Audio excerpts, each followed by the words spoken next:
The Transparency Sale by Todd Caponi. Let's look at the premise first. The transparency sale. The whole premise of this book is just grabbing at fascinating that we can sell better, be better by adding an element of honesty into our sales. So let's look inside. So this is the cover, and let's go to my bookmarks. So first introduction, and somewhere here there was a first point I wanted to look into. Yes. So look, Todd, he worked in a company that does reviews of consumer products. Don't worry, this book is about B2B sales. But let's just look at this first premise of this book, is that purchase likelihood peaks when the average star rating of a product is between 4.2 to 4.5 stars on a 5-star scale. So the premise here is that when we position ourselves as 5-star perfect, customers do not trust us. But when we add an element of transparency, tell the customer what's not perfect about our product, open up a little bit, that builds trust, and customers trust us more, and there is more likelihood of them buying our product or service. So that's like an absolutely fascinating idea, how position yourself as a 4.2 stars instead of 5 stars. Make customer more relaxed and at ease and more likely to buy from us. So let's keep going here with my bookmarks. And let's look brain decision making process. Lots of great ideas. The book is actually really well written. I'm trying to find my next bookmark to highlight the second point. Oh yes, I think it's coming somewhere here. And the second thing that kind of stuck at me, jumped at me during my second read. So I read the book, and just right now before doing this review, I went through the book the second time and wanted to see what like really jumps at me. And here the point is that the higher the trust, the less homework for the buyer. So there is this chart here, and what it says is that when the customer doesn't trust you, they start doing homework, they start researching your company, they start having internal meetings, deciding whether to trust you or not, trying to figure out what are potential problems they can encounter when they think of buying your product or service. But if there is a higher level of trust, obviously, then they have less to do less homework, the sales cycle shrinks, and they buy from you sooner, and they don't research their competitors, they don't go to competitors straight away to see what are the options. So when we open up and add an element of transparency, add an element of honesty, we build that trust, and this benefits to us that the buyer, instead of doing their homework, they just make their decision faster and buy a product faster. So that's the point here in this chapter 2, by empathy. Let's keep scrolling through my bookmarks, see what else I found here that's absolutely fascinating. Oh yes. So by the way, if you look at the chapters on the left, so after Todd introduces these points, like this main point of transparency, then what he does is he goes through the main elements of sales. So why change, email prospecting, positioning, presenting, doing references, negotiations. So all of those are elements of sales. And the way the book is structured is that Todd shows through great anecdotes, through the great stories, and explains how element of transparency makes each of the steps in the sales process better, and each element of the selling better, easier, better for the client and better for us as sellers, and gives us better results. So he talks about in all these chapters about application of his idea to different stages and different elements of selling. And let's just see what else jumped out at me here. Yes, this little chart here, 3 buying stages, but really, so what he says is that buyers can find themselves in one of these 3 stages: actively buying, so they already realize they have a problem and they start looking for the solution, they already have a budget, they're just like shopping, right? And on the surface, they might be a great customer because they're ready to buy right now. You're not going to spend a year chasing them. They either buy today or they go to a competitor.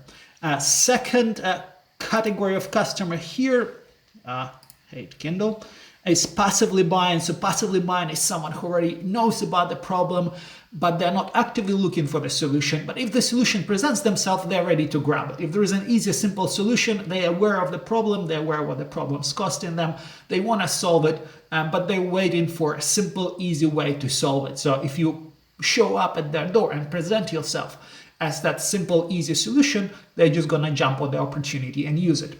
And there are obviously status quo is someone who doesn't even know they have a problem.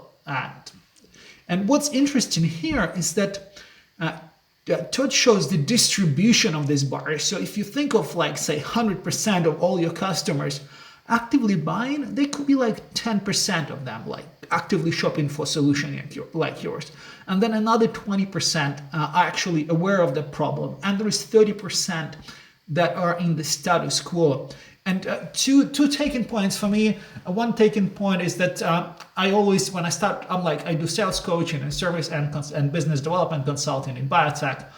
And for my clients, they, like many of them, are sitting in that passive mode and they're waiting for clients to come to them, to find their website, to find them somehow.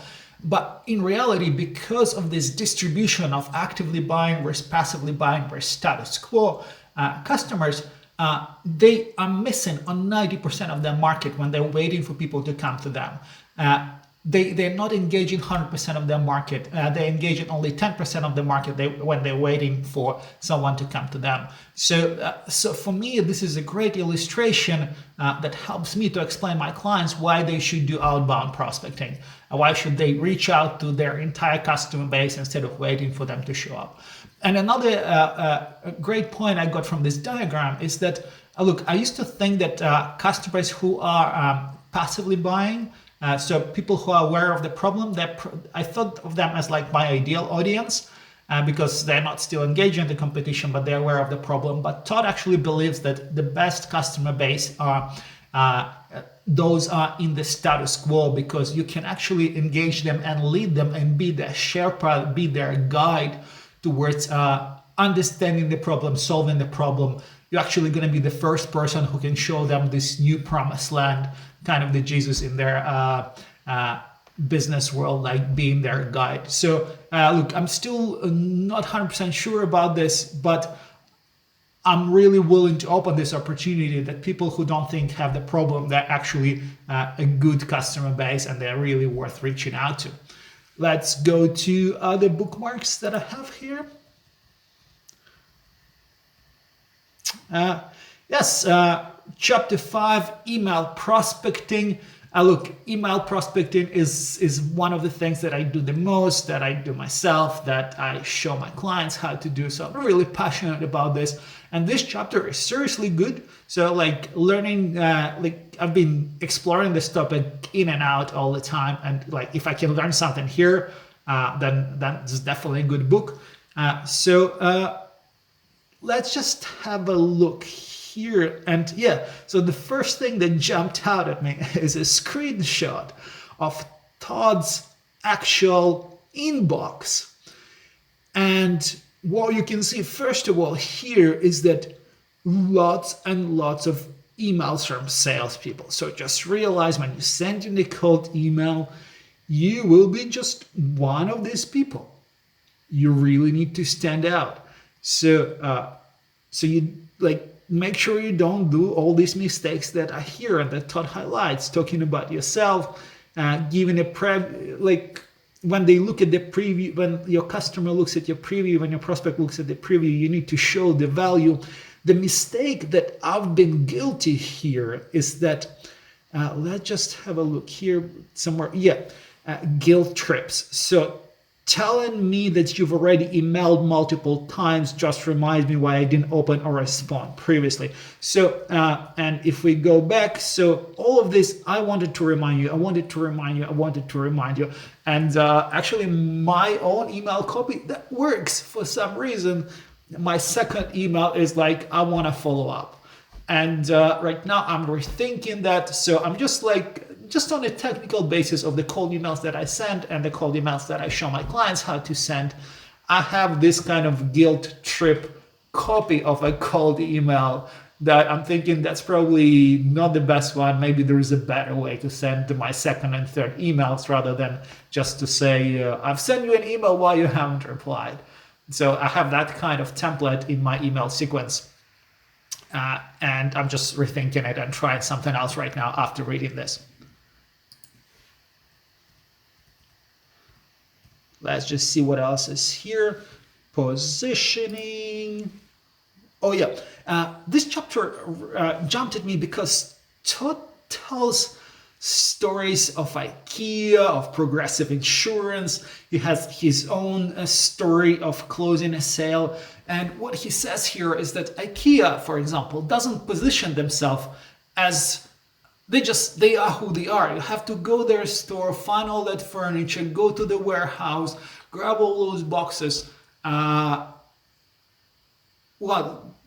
go through a weird register, park your car in front of the IKEA, then drive house, and then you have to assemble everything, right? That's a nightmare. But IKEA is really open about who they are and who they're not, and that business model works really, really well. So what Todd is saying is that when we open up and tell our customer who we are and who we are not, we have two benefits. First, we're going to have trust. And second, we don't have to deliver on things that we don't want to deliver.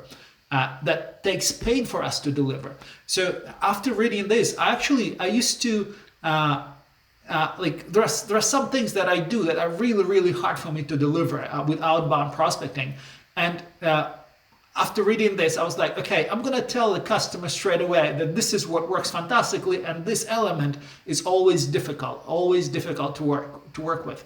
And once I read this chapter and started adding this to my own prospecting, that burden of having to deliver that little element that's really difficult to deliver is off my shoulder. I'm more relaxed. And guess what? Ex customer is more relaxed as well, and they're more willing to continue the conversation. So this is a great chapter, and it's really well written in terms of like stories that resonate with me on the deep level, and it's probably going to be fun for you to read as well. Mitchell, decision plans, why you? Let's see if I put a bookmark here. Maybe not. Presenting. So again, great stories here. Great stories about references, negotiations. I think here, yes. So this is an interesting chapter because Todd shows very practical example here on how to negotiate price. Price negotiations are always gonna come up. They come up in my own experience all the time. And if you wanna have very solid, transparent way of price negotiations, I'm not even gonna tell you what's in here, but definitely look into this chapter because it's absolutely valuable on how you can build trust and win something for yourself in that negotiation, in that price negotiation. I'm super excited about this. I'm already implementing it in my own sales process. In my own first sales meeting, I just added that element of transparency, changed my sales process.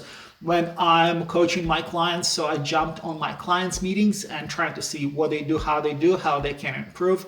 I can see where they can add elements of transparency. I see what customers are really trying to figure out, where my clients are trying to see what's the problem with the solution. And we actually restructuring our sales calls and sales meeting structure to add those elements of transparency. So great book, highly recommend, jump on it, read it.